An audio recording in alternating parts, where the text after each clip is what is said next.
Good evening. Welcome to Montel's podcast. Trying to take things into a different little spin tonight. I think we're going to go into talking about some life lessons, in my opinion. Had a couple very engaging conversations, I guess, is the way that I would phrase it, about platonic friendships.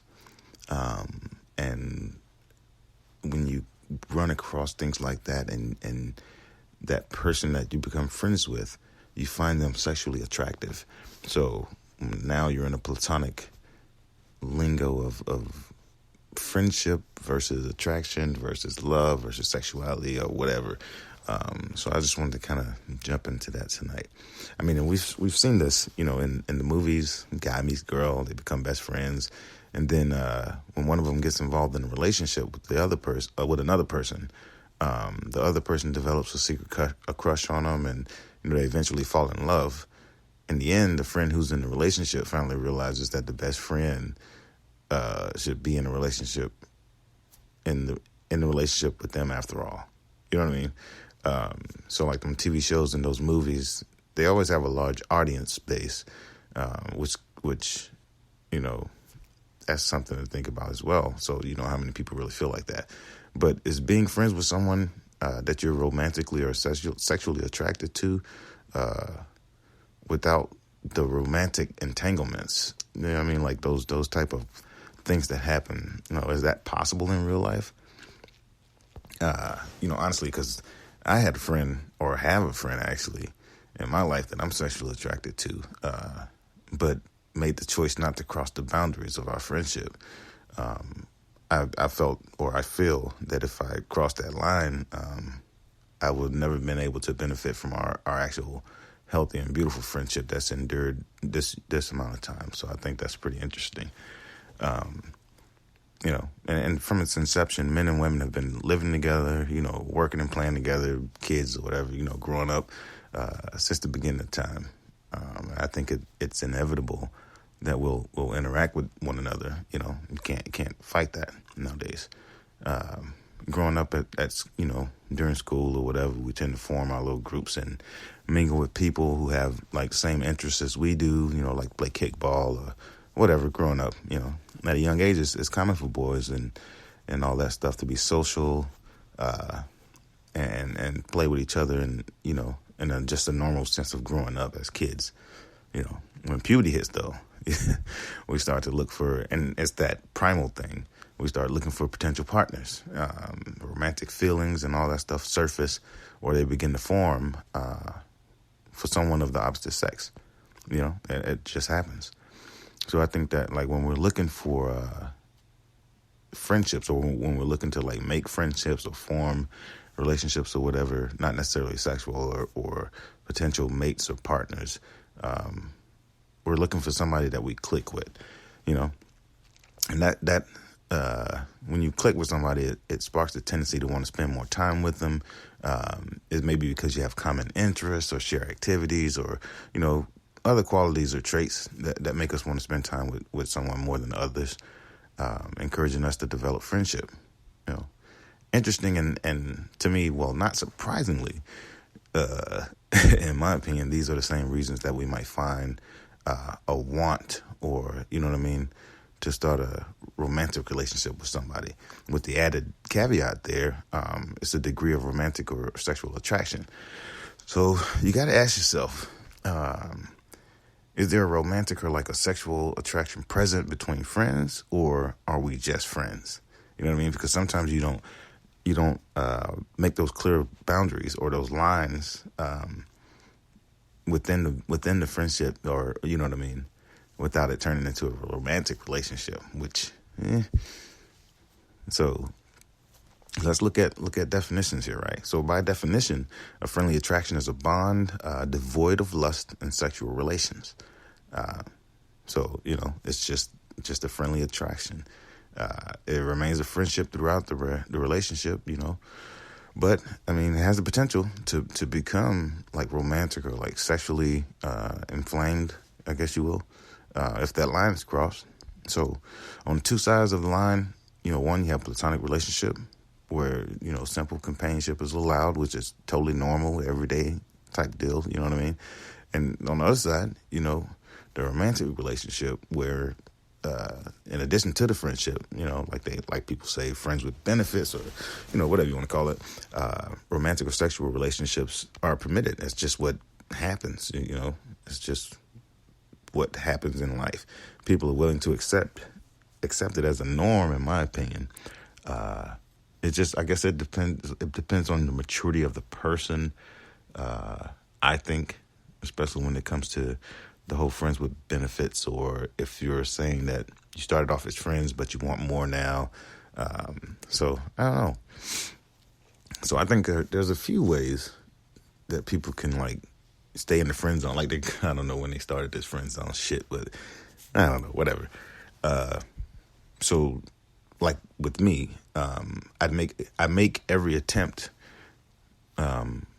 for something like that, to view that person as like a friend or whatever, and try not to. The biggest thing is when it comes to I guess situations or physical things or whatever, just try to stay away from that shit, man. I don't know, limit the amount of time you guys meet one-on-one. You know what I'm saying? Hanging out or be like, oh man, let's catch a movie or whatever. That's you're treading on gray areas right there. If you go to events and shit, concerts or whatever, bring other people, man. Other people that share the same common interests, and you guys have a lot that you have in common. I said the same thing, common and common. Anyway, so if that friend's currently in a relationship or if they're married or whatever, just respect that partner. Respect that husband, respect that wife. I think that's a big one. Although it may be difficult at times. I mean, that shit could be, it depends on how powerful it is. I think, you know what I mean? Reduce the communication, until you can get to that happy place, that safe zone or whatever, to where you can, I guess, recuse yourself of your feelings or some shit. I don't know. Sex, off limits. Hell no. Off limits. Nope. The moment that shit becomes sexual, you can forget about it. It's going to be hard to bring that shit back to a platonic relationship or a friendship or whatever you want to call it. Because I think that more often than not, once that happens, depends on where you are with your maturity, I think. And the other person, of course, because if sex happens, now there's that element, because I think in order for another adult or another person rather to share that with another, whether it be a friend or whatever, that you're giving something of yourself that is priceless and is precious, but you're giving it to another person and you're sharing it with another person. So one of those types of, it's next to impossible to bring that back to a platonic friendship. It can be done. I've seen it done. But it's pretty tricky if you don't have if you're not in that mental space, that clear, concise mental space. So I think that makes it pretty interesting. So, regardless of whether the two people are sexually attracted to one another or not or whatever,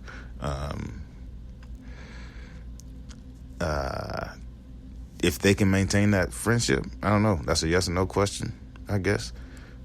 To me, it just depends on the people. Like I said, the people that's involved, whether they decide to cross that line or not. I think if both of them choose not to cross the line, cool. Then I think that's cool. That means you'd be just better friends with a funny little inside joke, I guess. But beyond that, it gets complicated, and that's just something you got to be mindful of.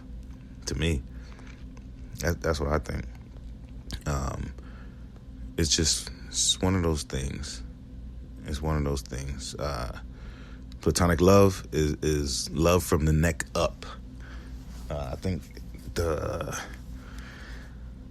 what people fail to realize is that just because you have an attraction to a person doesn't necessarily mean that every time you have to act on it. You can play that to your benefit as a friend, as a force multiplier, because you're closer to that person, you're more connected, to them when it comes to being their friend, to being there for them. And you shouldn't take advantage of it, nor should you take it for granted. I think that's a big thing too, because some people, they'll take it for granted, and if they don't get their way, as we say where I'm from in the country, if they don't get their way, then they become spiteful towards the other in that friendship. You know what I mean? So if like the other person doesn't reciprocate the same feelings, now they feel some type of way, you know, and so they start treating the other person weird, or they're standoffish, and it's awkward. But you know, if you have that maturity level to talk it out with that person, I think that healthy bond can endure. In my opinion, I think that it could endure. But the romantic shit, when you get entangled in that, is it possible to still remain just friends?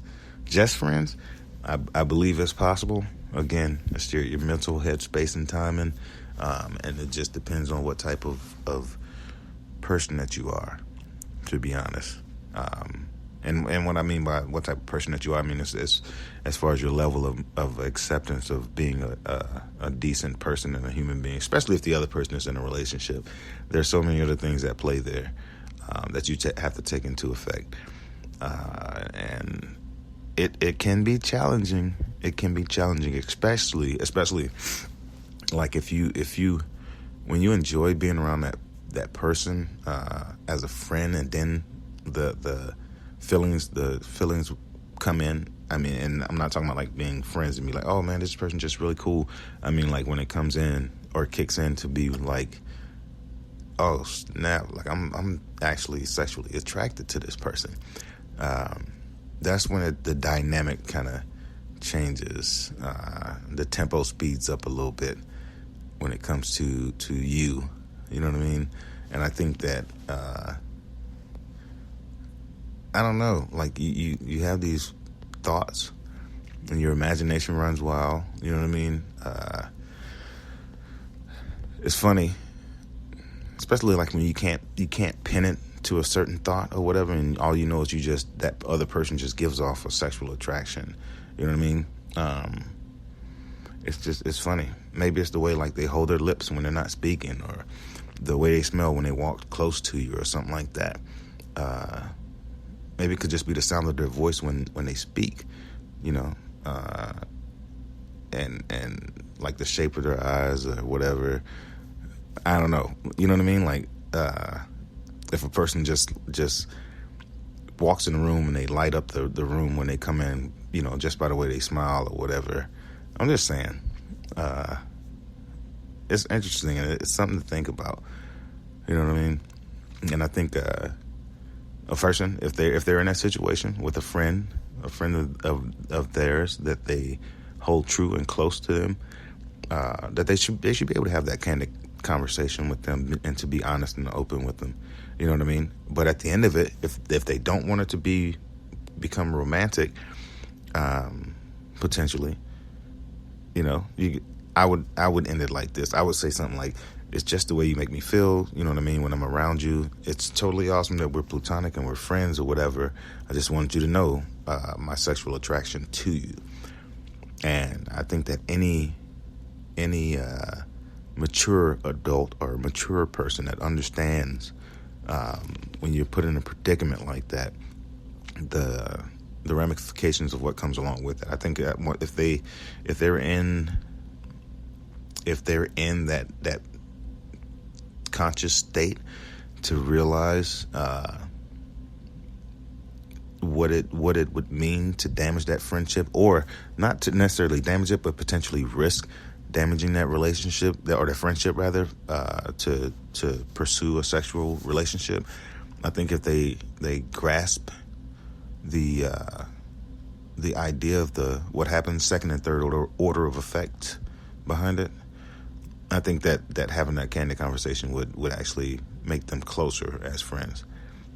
And I know I'm just rambling. It's late, but you know, my podcast is called Montel's Random Thoughts, and it's my podcast, so I can do that. I think Again, just going back to that,